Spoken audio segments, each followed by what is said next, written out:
सुरक्षित राहतो, पण पूजा दंडाचीच होते. असे लक्ष्मण परमवैराग्यशील आहेत. त्यांना स्वतःची कीर्ती वगैरे नकोच आहे, परंतु रामकीर्ती आकाशात अखंड अविरल फडकत राहावी यासाठी ते प्रयत्नशील असतात. म्हणून त्यांना रघुपती कीर्ती पताके विमले असं त्यांचं यश दंडासम बनले असं म्हटलेलं आहे. वेदांत दृष्टीने ज्ञानाची ध्वजा फडकायची तर त्याला वैराग्याचाच दंड हवा. या चौपायात लक्ष्मण स्वभाव व चरित्र हे दोन्हीही दिसतं. त्याचप्रमाणे विष्णू आणि शेषशाही नारायण किंवा परमात्मा परब्रह्म राम असे कल्पभेदानुसार रामावतार होतात. विष्णू व नारायण अवतारात राम असतात तेव्हा लक्ष्मण शेष बनतात, व परमात्मा राम असतात तेव्हा लक्ष्मण नारायण असतात.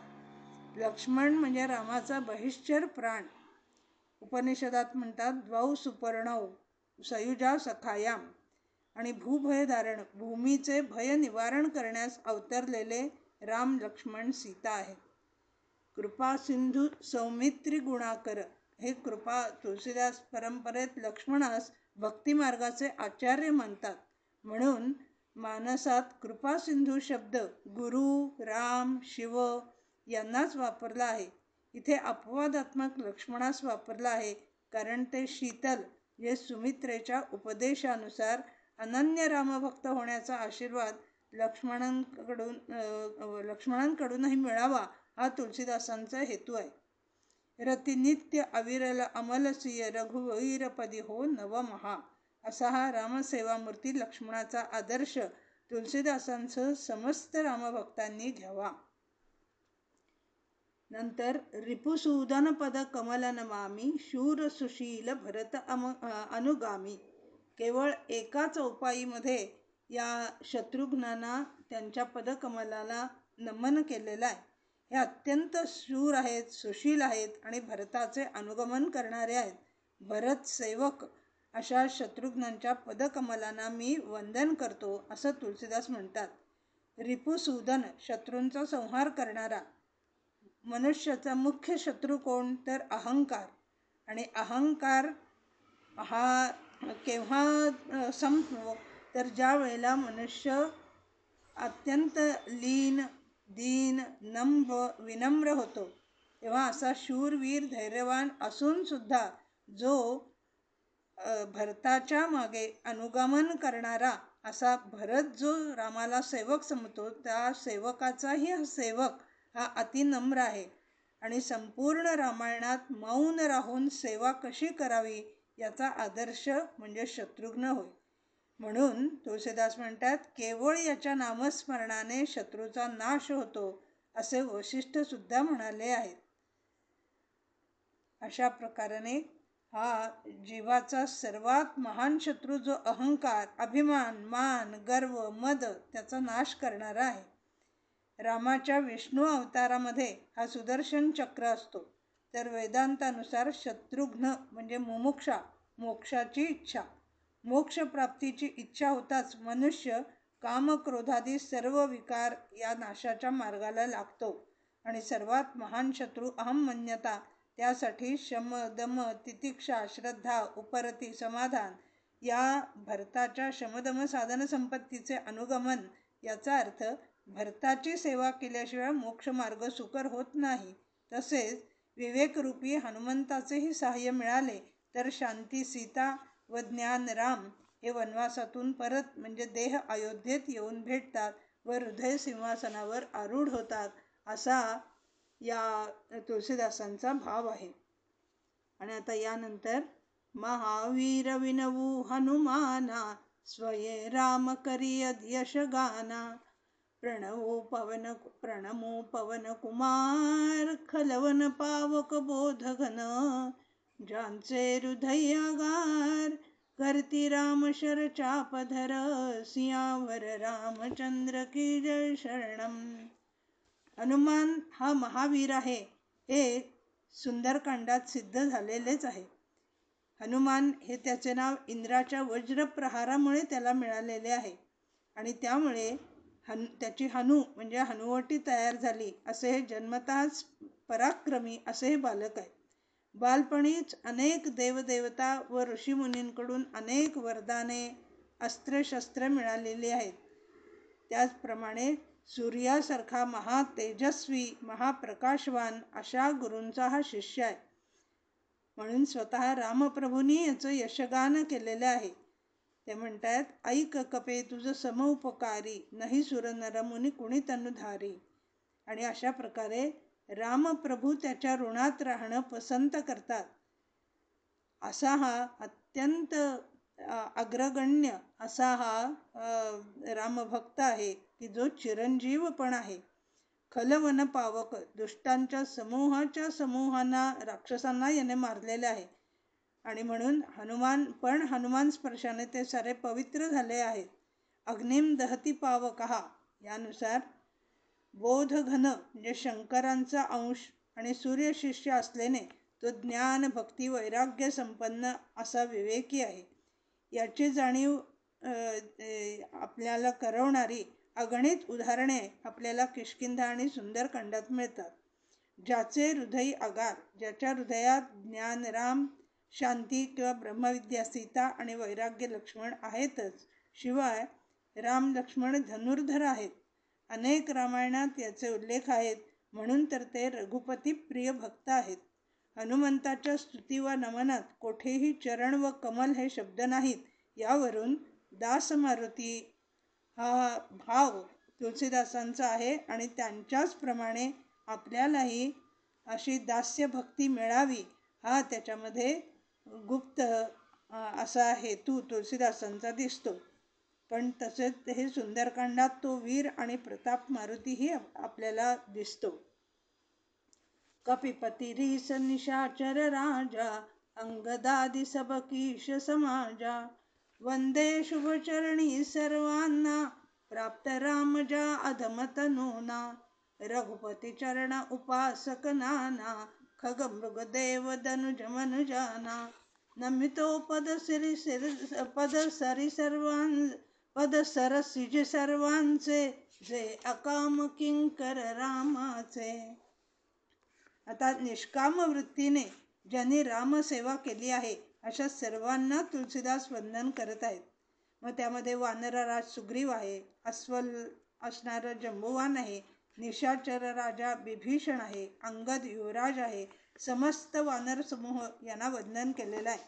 कारण त्यांनी आपला देह गेह याची कोणतीही पर्वा न करताना या सीता शोधासाठी, सेतूसाठी आणि राम रावण युद्धासाठी आपलं संपूर्ण जीवन या वानरांनी वेचलेलं आहे. त्याचप्रमाणे सुग्रीव आणि विभीषण तर राम सखेच झालेले आहेत. जांबवान तर वयोवृद्ध ब्रह्मदेवाचा अंश आहेत. असे हे सारेजण मग पशु आहेत, राक्षस शरीर मिळून सुद्धा त्यांनी रामसेवा केलेली आहे आणि सर्वांना रामप्राप्ती झालेली आहे. म्हणून सर्वांसाठी शुभचरण हे शब्द तुलसीदास वापरतात. याशिवाय जे जे कोणी राम उपासक आहेत त्याने सर्वांच्या चरणकमलांना वंदन किंवा नमन करतात तुलसीदास.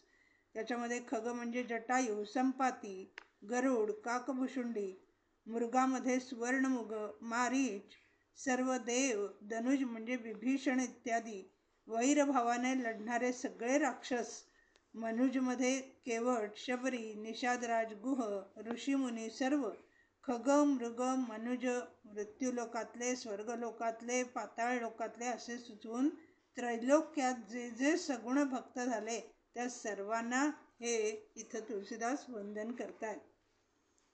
शुक सनकादि भक्त मुनी नारद, जे मुनिवर विज्ञान विशारद, नमु सकला शिर ठेवू धरणीवर, करा कृपा जन जाणुनी मुनिवर. जनक सुता जग जदनी जानकी, कृपा निधान प्रिय अतिशयकी, तिचे विनवितो युगपद कमला, जिचे कृपे मती पावू निर्मला. आता शुक, सनकादिक भक्त, नारद हे सगळे अत्यंत ज्ञानी, योगी, विरागी, विज्ञान विशारद असे असूनही ते भगवत भक्त आहेत. म्हणून त्या सर्वांना वंदन तुलसीदास करतात. शुकदेव हे वैराग्य प्रधान, सनकादिक हे ज्ञानप्रधान आणि नारद भक्तिप्रधान आहेत.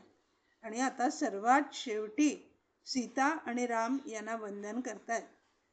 जनकसुता जगजननी जानकी. जनक या पित्यावरून तिला पडलेलं नाव हे जानकी असं आहे. त्यांना ती शेतात सापडली म्हणून तिला सीता असं म्हणतात. यावरूनच तिचे अयोनिजत्व असे सुचवलेले आहे. तसेच ती नुसतीच जनकाची कन्या आहे असं नव्हे, तर ती जगताची जननी आहे. म्हणून ती कधी लक्ष्मी, कधी ब्रह्मविद्या, कधी वेदवती, कधी भूमिकन्या आणि जननीच्या वत्सलतेने असणारी ही साक्षात वत्सल मूर्ती आहे, हेही तुलसीदासांना सांगायचं आहे. आणि मंत्रशास्त्रानुसार सीता किंवा जानकी या संपूर्ण या शब्दाचा अर्थ की जी अत्यंत आकर्षक आहे, सर्वगत आहे, भक्तिमुक्ती प्रदान करणारी आहे, शांत आहे, सर्व व्यापक आहे, सर्व विषयांचं हरण करणारी कल्याणद आहे आणि वाक प्रसाद कर अशी निर्मल आहे. अशा प्रकारानं जिला पाहिलं की उत्पन्न होणारा आनंद आणि त्याचं स्त्री अपत्य हे आनंदाकार वृत्ती किंवा चिदानंद लहरी, शंकराचार्यांच्या भाषेत सौंदर्य लहरी, अशा प्रकारानं ही रामवल्लभा असल्यानं या दीन तुलसीदासांचे स्मरण रघुनाथांना करवा की पृथ्वीवर असा एक जीव आहे, त्यावर कृपा करा, असं तुलसीदास तिला वंदन करून तिला माता समजतात. आणि तिच्याकडे निर्मलमती, प्रेमळ वत्सल माता बालकाला हवे ते देतेच, या न्यायानं तिच्याकडं अत्यंत निर्मल अशी बुद्धी मागतायत, विनवणी करतात. कारण अत्यंत निर्मल बुद्धी जेव्हा होते तेव्हाच रघुनाथांची भक्ती किंवा प्राप्ती होते. आणि मग आता सर्वात शेवटी तन मन वचनी आता रघुनायक, चरण कमल वंदे सबलायक, राजीव लोचन धृत धनुसायक, भक्त विपद भंजक सुखदायक. सर्व समर्थता जाणून म्हणजे ऐश्वर्यादिकांचे वर्णन करीत वंदन करणे याला स्वरूपाभिनिवेश वंदन असे म्हणतात. राजीव लोचन हे लावण्याचे लक्षण आहे. तसेच आपल्या केवळ कृपादृष्टीने भक्तांची संकटे दूर करण्यात ते समर्थ आहेत. धृतधनुसायक, कायम रामप्रभूंनी आपल्या हाती धनुष्यबाण धरलेला आहे. म्हणून भगवद्गीतेत सुद्धा रामो शस्त्र भृतामहम अशी विभूती सांगितलेली जाते. त्यामुळं परित्राणाय साधूनाम विनाशाय च दुष्कृताम या ब्रेदासाठी राम सदैव धनुष्यबाण आपल्या हाती बाळगतात. अगदी बालराम रूपातला कमळात बसलेला कोमल राम देखील हातात धनुकली छोटे धनुष्य घेतो. म्हणूनच भगवद्गीतेत रामो शस्त्र भृताम वराहा असे वर्णन येते. भक्त विपद भंजक, भक्तांसाठी सर्वात मोठी विपत्ती म्हणजे स्मरण भजन तव यदा न घडती, असं हनुमान म्हणालेले आहेत की ज्या वेळेला भक्ताला प्रभूचं स्मरण होत नाही, त्याचं भजन किंवा भक्ती त्याच्याकडून केली जात नाही, त्यावेळेला त्या भक्ताला सुमती मिळण्यासाठी आणि सर्व प्रकारानं भक्तीची अनुकूलता प्राप्त होण्यासाठी आणि हे संकट निवारण करण्यासाठी म्हणून ते रामाला सर्व तऱ्हेनं सुखदायक जो आहे अशा रामाला तुलसीदास वंदन करतात.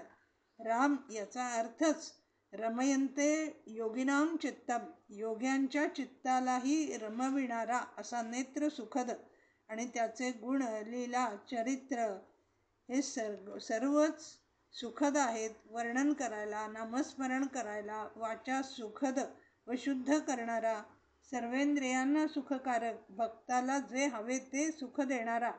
मग ज्याला नामसुख हवं त्याला नामसुख, ज्याला रूपाचं सुख हवं, ज्याला धामसुख हवं, ज्याला लीला सुख हवं, ज्याला जे सुख हवं त्याप्रमाणे त्या भक्ताला ते सुख देणारं आणि ज्ञानोत्तर भक्ती सुख सुद्धा देणारे असे हे रामप्रभू. आणि त्यानंतर ज्याला आवडते त्याला मुक्तीही देणारा असा सर्व समर्थ अभिराम आहे. म्हणून त्याला काया वाचा मने जाणून मानून आणि स्मरून तुलसीदास नमन करतायत. आणि आता दोह्यामध्ये दोघांना एकत्र असं नमन केलेलं आहे. गिरा अर्थ जलवीची सम म्हणती भिन्न न भिन्न, वंदे सीताराम पद परम जया प्रिय खिन्न सियावर, रामचंद्र की जय शरणम. गिरा म्हणजे वाणी आणि त्याचा अर्थ म्हणजे आपण जे काही शब्द बोलतो ते शब्द आणि त्याचा अर्थ. त्याचबरोबर जल आणि वीची, जल म्हणजे पाणी, वीची म्हणजे लाट किंवा तरंग. हे जसे म्हणजे शब्द आणि त्याचा अर्थ, शब्द आपण उच्चारला की त्याच्याबरोबर अर्थ येतोच. जसं पाणी म्हटलं की ही लाट त्याच्याबरोबरच आलीच, मग ती नदीची असो, समुद्राची असो, कोणतीही असो, सरोवरातली असो. असं बोलण्यात फक्त वाणी आणि त्याचा अर्थ हे दोन शब्द वेगळे आहेत, किंवा पाणी आणि त्याची लाट हे शब्द बोलण्यात वेगळे आहेत, परंतु तत्वतः ते भिन्न नसून त्याच्यामध्ये अभेद आहे किंवा ते एकच आहेत. त्याचप्रमाणे सीता आणि राम हे शब्द दोन वेगळे असले, शरीर दोन वेगळी असली, तरी त्यांचं मन एकच आहे. तत्वरूपानं ते दोघंही एकच आहेत. राम हे परब्रह्म परमात्मा ब्रह्मस्वरूप आहेत. शब्द उच्चारताच त्याचा अर्थ ध्यानी येतो, कळतो. म्हणजे व्यवहारात सांगायला शब्द व अर्थ भिन्न आहेत, पण ते एकरूप आणि अभिन्न आहेत.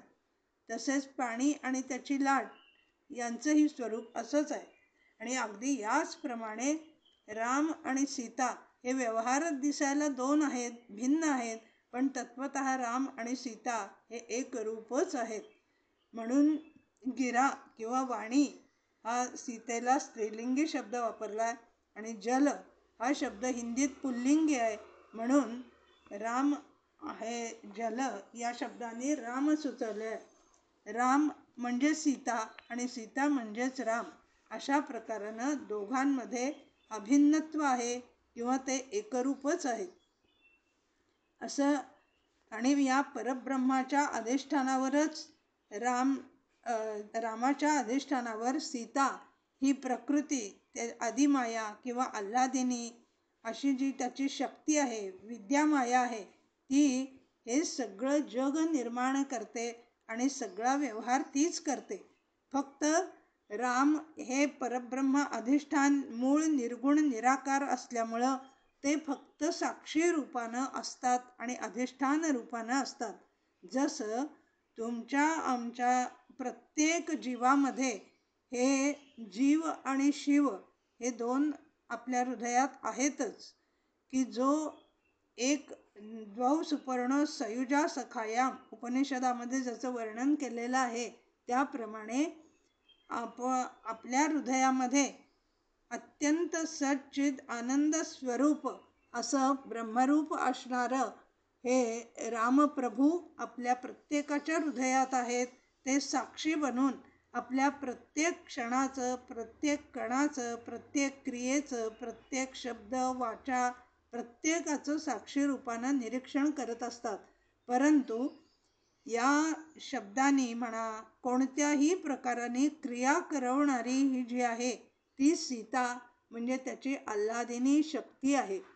आणि म्हणून तुलसीदास या दोघांनाही वेगवेगळं किंवा दोघांनाही एकत्र अभिन्न रूपानं असं इथं वंदन करतात.